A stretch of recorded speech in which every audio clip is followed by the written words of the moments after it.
এবারে বিশ্বকাপে আর্জেন্টিনা কি কোনো ম্যাচ হেরেছে? উত্তর হচ্ছে না। এবারে বিশ্বকাপে গ্রুপ পর্বে আর্জেন্টিনা কোনো ম্যাচ ড্র করেছে? উত্তর হচ্ছে না।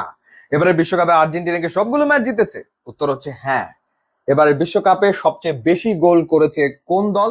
উত্তর হচ্ছে আর্জেন্টিনা। 17টা গোল করেছে তারা। তাহলে সমস্যাটা কোথায়? সমস্যা হচ্ছে তার ডিফেন্স লাইন। কারণ আর্জেন্টিনা এবারের ওয়ার্ল্ড কাপে 6টা গোল কনসিড করেছে এবং এই 6টা গোলের ভেতরে 5টা গোলই তারা কনসিড করেছে নকআউট স্টেজে এসে, রাউন্ড অফ 32, রাউন্ড অফ 16 এবং কোয়ার্টার ফাইনালে। গ্রুপ পর্বের 3 ম্যাচে তারা মাত্র একটা গোল কনসিড করেছিল। তো এই যে যে সমস্যাটা, সেই সমস্যাটা থেকে আসলে বেরিয়ে আসতে পারছে না আর্জেন্টিনা। পরপর 3 ম্যাচে আমরা আসলে সেটা দেখেছি।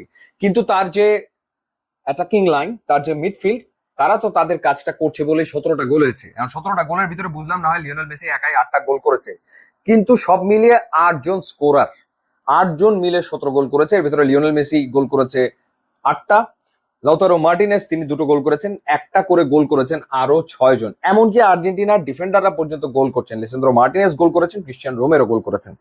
এই যে ডিফেন্ডাররা গোল করেছেন, তাহলে ঘটনাটা আসলে কি হলো? ঘটনা যেটা হলো সেটা হচ্ছে যে কোনো কোনো ম্যাচে কোনো কোনো পরিস্থিতিতে আর্জেন্টিনার সেন্টার ব্যাক যে দুইজন, তারা আসলে বক্স টু বক্স খেলছেন। তাদেরকে অপোনেন্টের বক্সে এসে হাজির হতে হচ্ছে, এবং হাজির হতেই শুধু হচ্ছে না, তাদেরকে গোলও করতে হচ্ছে। সেই বক্স টু বক্স খেলতে গিয়ে তারা অনেক সময় রাইট অন টাইম তারা আসলে ট্র্যাক ব্যাক করে আবারও ডিফেন্সে ফিরে আসতে পারছেন না, বা যখন কাউন্টার অ্যাটাক চলছে তখন তারা আসলে সেই স্পিডের সাথে পেরে উঠছেন না। এই তো ঘটনা হয়েছে। আর রাইট ব্যাক কিংবা লেফট ব্যাক পজিশনে যে দুজন খেলছেন, অর্থাৎ মেদিনা খেলছিলেন, তিনি ইনজুরিতে পড়ার পর সেখানে টালিয়াফিকোকে খেলানো হচ্ছে। আর রাইট ব্যাক পজিশনে মলিনা, মন্টিয়াল তারা খেলছেন। তারা মাঝে মাঝে ডেফিনেটলি ভুল করেছেন, যার কারণে আর্জেন্টিনাকে গোল কনসিড করতে হয়েছে। কিন্তু মূল ব্যাপার ছিল যে নকআউটে যে 3টা ম্যাচ, এই 3টা ম্যাচ আর্জেন্টিনা আসলে শেষ করতে চেয়েছে নির্ধারিত সময় কিংবা অতিরিক্ত সময়। টাই ব্রেকারে তো তারা যেতে চায়নি। এই কারণে যখন গোল করার তারা আর্জেন্টিনার ভেতরে, তখন তারা অল আউট গেছে। সো যখন এরকম অল আউট অ্যাটাক তারা করতে গেছে, তখন ডেফিনেটলি তাদের ডিফেন্স লাইনে কিছু ত্রুটি তো ধরা পড়েছেই। আর ইজিপ্টের সাথে যেটা হয়েছিল, তারা আসলে শুরুতেই তো 2-0 গোলে পিছিয়ে পড়েছিল, তারপরে তারা 13 মিনিটের ভেতরে কাম ব্যাক করেছে। সো এই আর্জেন্টিনা, তারা প্রত্যেকটা ম্যাচে প্রেসার সিচুয়েশনে পড়ে সেটা উতরে আসছে। সো ডেফিনেটলি টিমের ভেতরে প্রেসার সিচুয়েশন হ্যান্ডেল করার ক্যাপাবিলিটি আছে, সেটা একটা বাস্তবতা।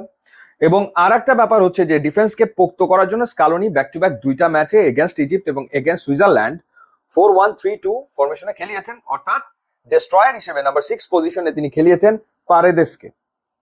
পারেদেসকে খেলিয়ে ইজিপ্টের এগেনস্টে আসলে রেজাল্ট আসেনি, 2টা গোল কনসিড করে ফেলেছিল। সুইজারল্যান্ডের এগেনস্টে ফার্স্ট হাফে গোল কনসিড না করলেও সেকেন্ড হাফে গোল কনসিড করতে হয়েছে। সো এই জায়গাটাতে এখন দেখার ব্যাপার ইংল্যান্ডের বিপক্ষে আর্জেন্টিনা কাকে ইউজ করে, বা পারেদেসের উপরে আসলে কোচ আস্থা রাখেন কিনা।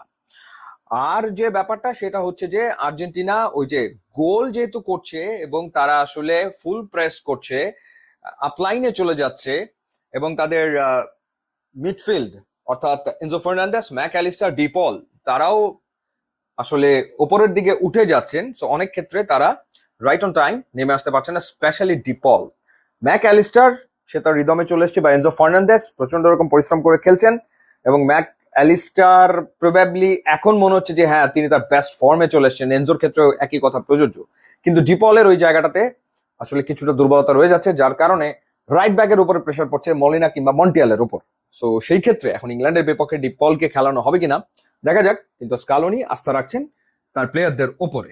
সো এই হচ্ছে সিচুয়েশন। এবার আসা যাক যে ইংল্যান্ড, তারা এখন পর্যন্ত গোল করেছে 13টা। 13টা গোল ইংল্যান্ড করেছে, ইংল্যান্ড গোলও কনসিড করেছে 6টা। সুতরাং এমন না যে ইংল্যান্ডের ডিফেন্স একেবারে চীনের প্রাচীর এবং এটা দুর্ভেদ্য। ইংল্যান্ড 6টা গোল কনসিড করেছে, সুতরাং ডেফিনেটলি আর্জেন্টিনার অ্যাটাক লাইন এই ডিফেন্সকে চ্যালেঞ্জের মুখে ফেলতে পারে এবং গোলও আসলে হতে পারে।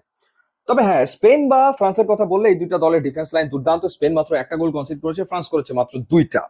আর গোল করার ক্ষেত্রে ফ্রান্স 16টা গোল করেছে। সো এই কারণেই তো ফ্রান্স আসলে সবার থেকে ডেফিনেটলি একটু এগিয়ে। বাট সেই ফ্রান্সও প্রবাবলি স্পেনের এগেনস্টে চ্যালেঞ্জের মুখে পড়বে। সো ইংল্যান্ডকে হারানোর সক্ষমতা আর্জেন্টিনার ডেফিনেটলি রয়েছে। সো সেই ক্ষেত্রে ফাইনাল খেলার প্রবাবিলিটি রয়েছে, এবং তারপরে দেখা যাক ফাইনাল যদি খেলতে পারে তখন বিষয়টা কি হয়।